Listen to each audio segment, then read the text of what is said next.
The big question on your retirement application, it says, are you eligible to continue federal employees' health benefits, often abbreviated FEHB, into your retirement? It seems like the answer should be really, really simple, but there's a lot of nuance to it. So let's kind of dive into the details and see, are you eligible to keep your FEHB into retirement? There's three main components that you need to meet. Number one is going to be, and it seems silly even saying this out loud, are you enrolled in federal employees' health benefits when you retire? So there's even a little bit of a nuance there. Not only do you have to be enrolled in FEHB when you retire, you should also be paying premiums into FEHB when you retire. And we'll get into that nuance a little bit more later. Number two is, have you held on to FEHB for at least 5 years prior to your retirement? Another nuance there, it's have you held on to your FEHB or any other qualified healthcare for at least 5 years up into your retirement? And number three is, are you eligible for an immediate retirement? Immediate retirement means that you file for your annuity or your pension, and then the next month you start receiving benefits. So your immediate retirement dates are going to be age 57, which is your minimum retirement age plus 10 years. It's going to be 60 years and 20 years of service, or 62 years old and 5 years of service. So those three components sound really, really simple, right? What's all the big to do about whether you can keep FEHB? Let's go over caveat number one, which I think is probably the most important caveat to understand. Can my spouse continue my FEHB coverage? Let's say that you are a single working family and you're retiring under federal employees retirement system, and you want to make sure that you keep your health care for your spouse. You say, hey, I'm in self plus one, I'm covering myself and my spouse, it's time to retire. I select my annuity option, I'm retired, I'm ready to go, boom, we both have health insurance coverage, there's nothing more to think about. Well, there is more to think about. When you elected your survivor pension, did you elect zero?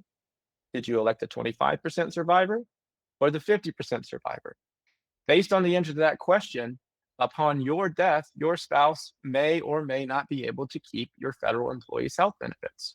So even if you elect self plus one or self plus family, if your spouse does not have some survivor benefit from your pension, he or she will not be able to continue your federal employees' health benefits upon your passing. So that's the biggest caveat of all that we see, is that when we have those folks that just have those single life annuities, they are unaware that their federal employees' health benefits may not continue to their spouse. Number two is another common question we get, some caveats here is, well, what about a postponed retirement? In a postponed retirement, essentially you are eligible to retire from the federal government. You have 57 and 10, or you have some other type of service that allows you to retire now and receive an immediate annuity. However, for whatever reason, you're deciding, you know what, I don't want to receive my annuity today. I want to receive it a few years into the future, maybe to prevent some of the reductions in the annuity that you'll see. Well, guess what? When you enter that postponement period, you are not eligible to keep your federal employees' health benefits. You'll have no health care. So if you're retiring prior to the age of 65 Medicare, that can be a real issue and something that needs to be considered.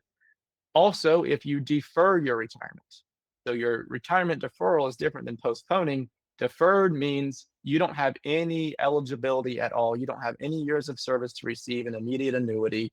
You essentially, rather than officially retire from the federal government, just resign without any benefits. Even if you've had your FEHB for 20 years, you don't meet 57 in MRA, guess what? You don't keep your federal employees' health benefits.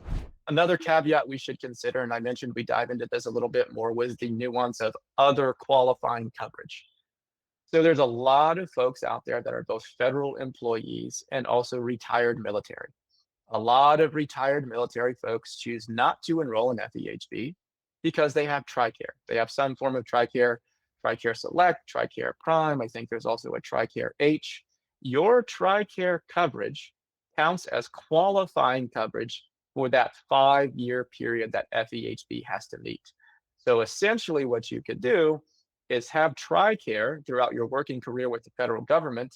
Then during the last open enrollment, enroll into FEHB and be able to carry that FEHB into your retirement for the rest of your life. Well, why would I want to enroll in FEHB if I'm already paying TRICARE and TRICARE works? Well, actually what you can do is you can suspend your FEHB coverage once you can carry it into retirement, and then you can activate it essentially at any time. If there's ever a period where you think, hey, maybe FEHB is going to be better than my TRICARE in the future. The last thing I wanted to bring up with your federal employees' health benefits that I think is really, really important to understand is that FEHB is an incredible, tremendous benefit. You can essentially carry health insurance from 57 until the day you die, as long as you meet the eligibility requirements, which most people will. Again, assuming you have the 5 years of service, you have an immediate eligible retirement, and you're already enrolled in FEHB. There are tons of employees out there. Maybe they work for Capital One or Dominion, or they work for some other Fortune 500 company, and they are just working till their very last day, till they get to age 65, because healthcare is just far too expensive for them to keep, that they need to wait until they're Medicare eligible. So I know that the premiums can be very expensive. I know that it's not always the easiest system to navigate within, and that there are plenty of rules and nuances to it.